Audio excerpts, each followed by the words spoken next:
Good morning, Anna. Are you excited to see everyone? Yeah, I thought so.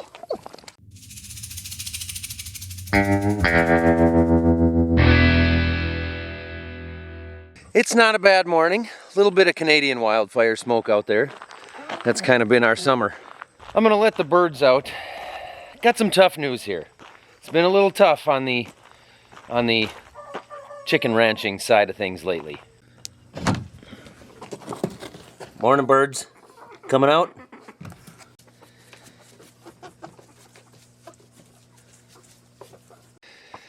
There's the entire flock right there, and this lady. Yeah, you better catch up. Unfortunately, the bird count is down significantly.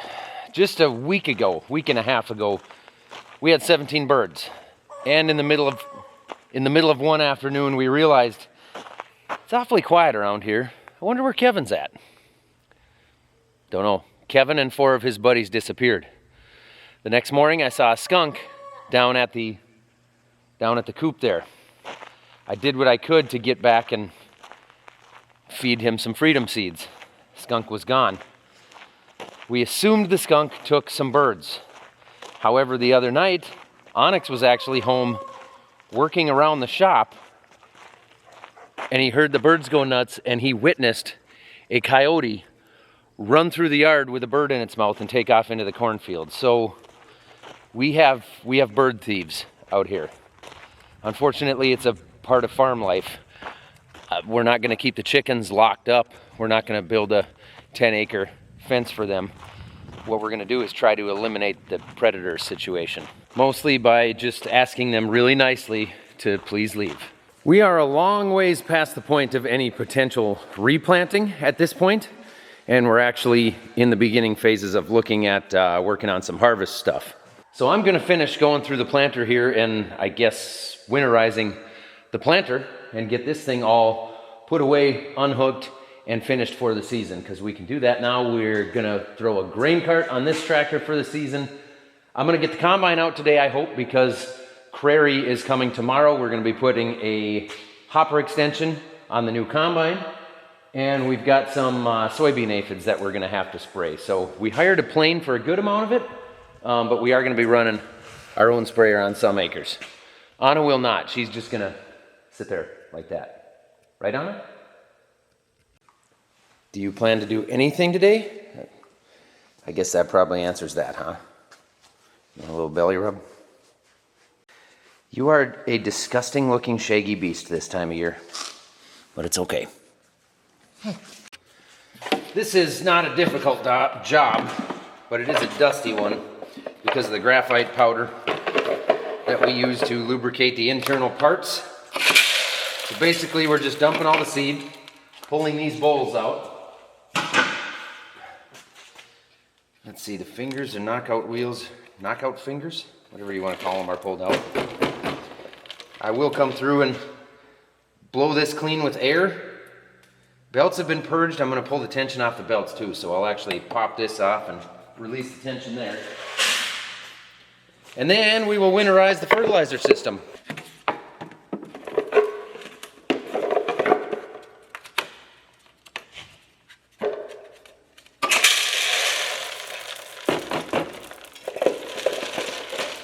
The row units are all cleaned out, except for blowing them out with air, which I'm gonna do outside, because it is a mess.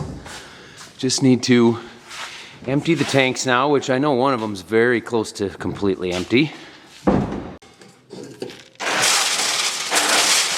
Yeah, it'd probably be this side that's pretty close to empty. About 150 seeds left in there. You gotta fire things up in order to get to the other side. So let's hope things fire up, because this tractor's been sitting for a bit. But it's time for everything to wake up again. The summer lull is about over. And you came flying up from your nap because you're just ready to hear a tractor start? Here comes the fuel pump noise.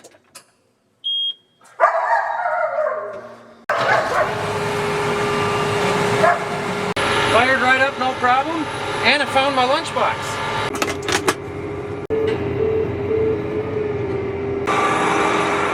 You know, I did not buy these jeans from Hollister. I did all that myself.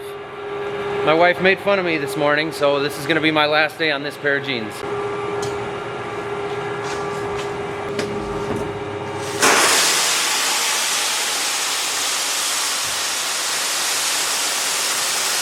All right, planter's empty. Now, pull it outside and blow it out with compressed air. All right, I'm gonna go ahead and purge the belts. All that does is spin the belts over to clean them out in case there's any seed left in them. Basically just a dry run to spin the belts, take pressure off of certain spots. I'm gonna loosen them up anyway. Hello. How's it going? Good. That's good. Time to clean the planter out? I guess. I think it's a little too late to replant now if we have to. Yeah. I was just gonna blow them out. Blow the row units out, take the tension off the belts, and then start running RV antifreeze in the Oh, yeah, that's right. Yeah. Yep. We might have to go get more. I know we have some upstairs, but we might need more Okay. of the antifreeze. We can get some. I can run into Fleet Farm in the morning or Menards and get a few cases.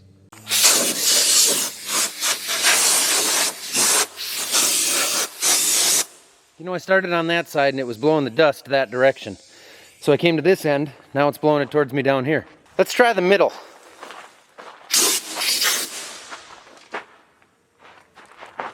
It's obviously gonna go where it wants, so I'll just start on one end.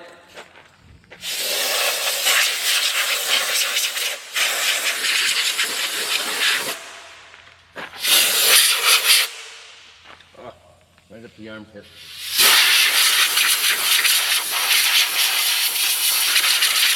Everything is blown out. Blew the tanks out too, so I got those empty. Next move is to actually take the row unit off. Maybe close this up and pull the whole unit off. Set it over here somewhere on this table. Then get this cover out of the way. Loosen the tensioner on the belts so that frees up the seed belt here.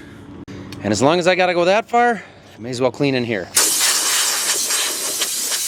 The cleaner I get it, the less the mice dig around on it during the winter and the nicer it is to work on in the spring. Okay, I got all the row units blown out, got the graphite washed off of my arms. Now, the fertilizer system. This guy here is the rinse tank, which I filled up with water and ran through after our last run, so that's just water in there. I'm gonna have to check and see what we've got for RV antifreeze, if I can get this lid on. Before I run antifreeze into everything, I think I need to push some water through the whole system, through the fill basically. I need to push water through the fill. And then go drain that and make sure everything is empty as possible. The easiest way to do that is gonna be to just push some on with our chemical trailer here, just some straight water.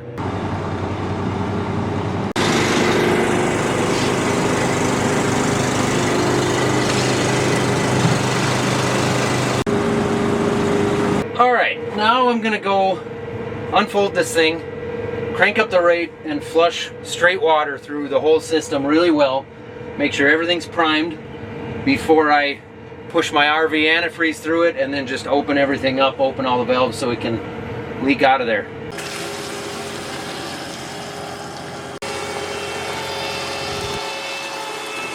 I took all the nozzles off to make sure we got a good flow there.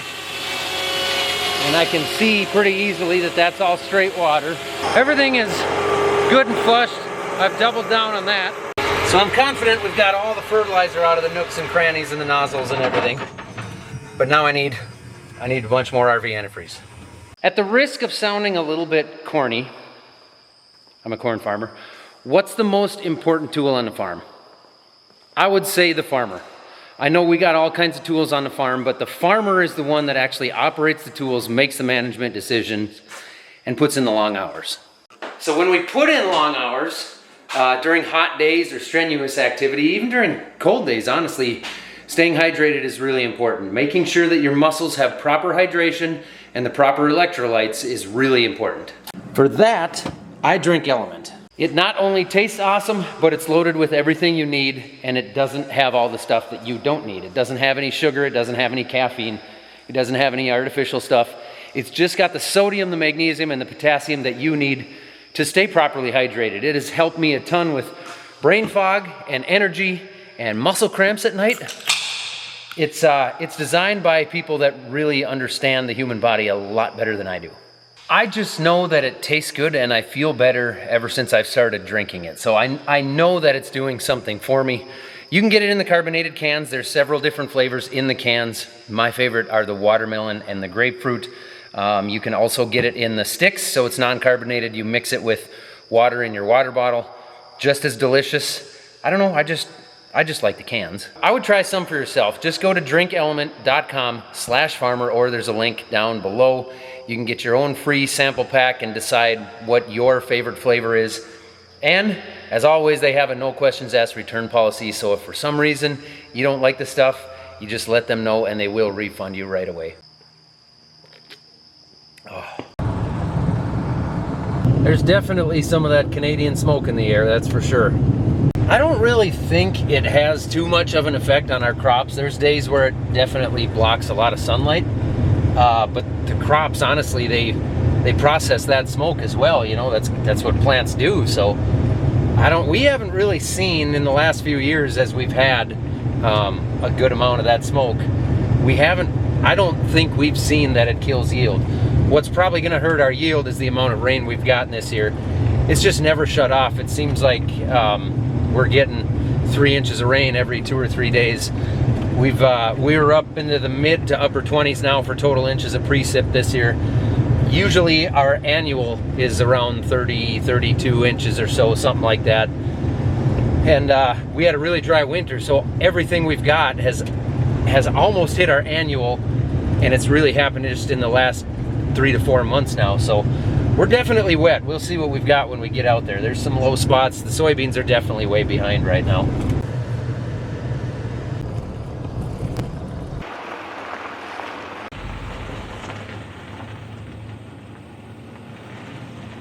You gonna help me pour these in one at a time? No, I don't have thumbs. Oh, that's right. That's right. Sorry for bringing it up.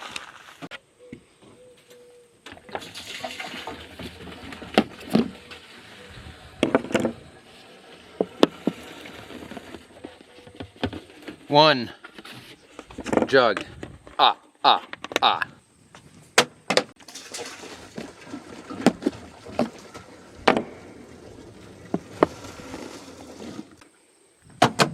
Yeah!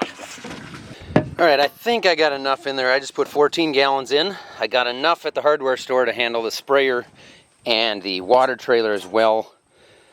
Probably not enough for the sprayer, but definitely enough for the water trailer. I'll get everything fired up and turn some valves and see if we can make the pink stuff run out the doohickeys.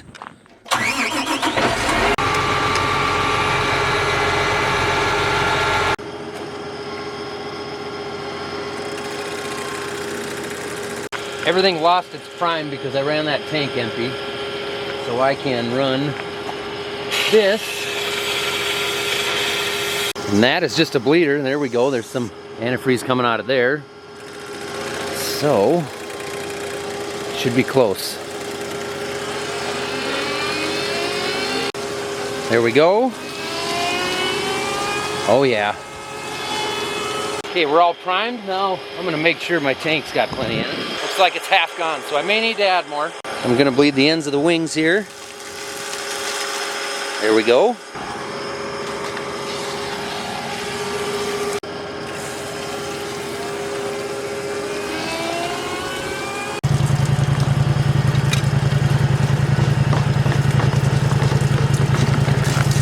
Gotta dump the filters as well. Leave those cracked open all winter. Probably leave the ends open. I kind of think it's possible I might finally be done with this job right now. It is exactly 3 o'clock in the afternoon, so this took a lot longer than I expected, but I did have to run to town, and it was a late morning.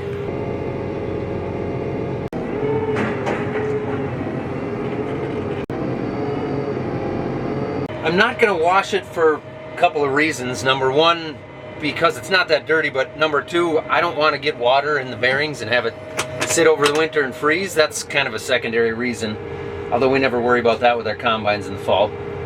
Anyway, I'm not gonna wash it. The third reason is because I don't want to right now. We gotta back the grain cart out of the way to get to that machine, to bring that machine over to the main shop. I'll go get the combine. My gosh, the catwalk on this thing is made for an awfully big boy. Bigger than me even. Oh, that is pretty. Which is what matters most in a combine. You want the screens you're looking at to be pretty. Ooh, that's a nice backup camera. I hadn't seen that yet. This guy parked right in my way. I wonder what we're doing. Ah, he blocked me out so he could clean the floor. Fair enough.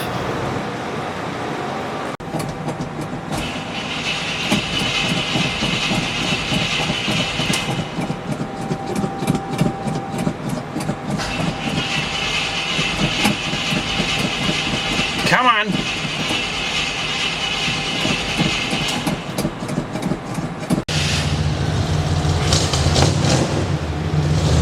Like a kitten at a milk pail.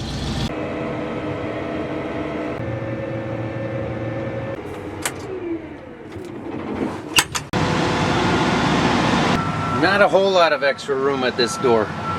These duals make this thing awfully wide. You want to watch the covers for me? I'm going to open the hopper. Make sure it clears the ceiling? I'm not sure. The last one cleared. I don't think this one should be any different.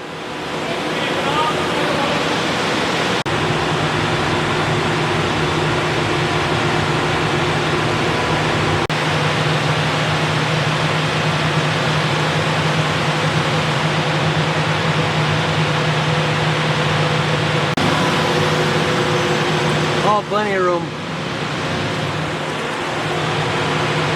There we go. I've never had the back end open. I don't even know for sure how to get up there. So I'm going to find out how this one is. I see it's a little different.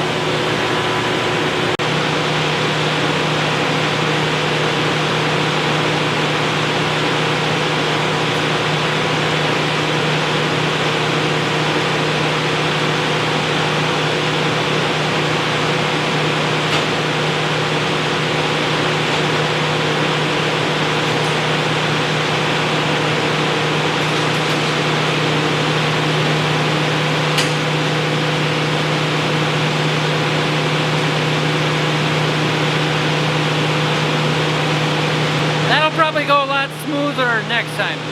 Well, that should work. Dad went home. I'm gonna go mow some trees out of some of our grassland that we got. You gotta mow them every year or they really take off. Ask me how I know. I let them go for like 3 or 4 years at one point and we had a real situation. It took a while to get them out of there. So now I just make sure I mow them down once every year. Well, I guess I may as well get the road ditch on the way there. Someone really needs to wash these windows. Not it.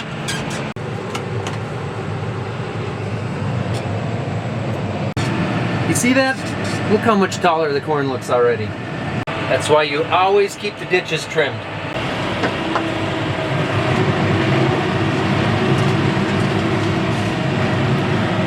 It's all just garbage poplar trees or cottonwood. I don't know what exactly it is. A lot of box elder, but it's not what we want out here. And they take off in a hurry. These were mowed last year. They're 8 feet tall now, some of them.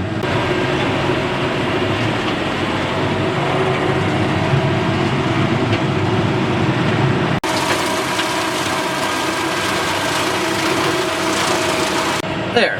Look how nice and clean that is. It's a shame it'll all grow up the way it did again by middle of next summer.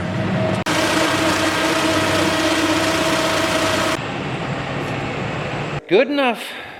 Almost 6:30 now. Maybe I'll go grill some burgers.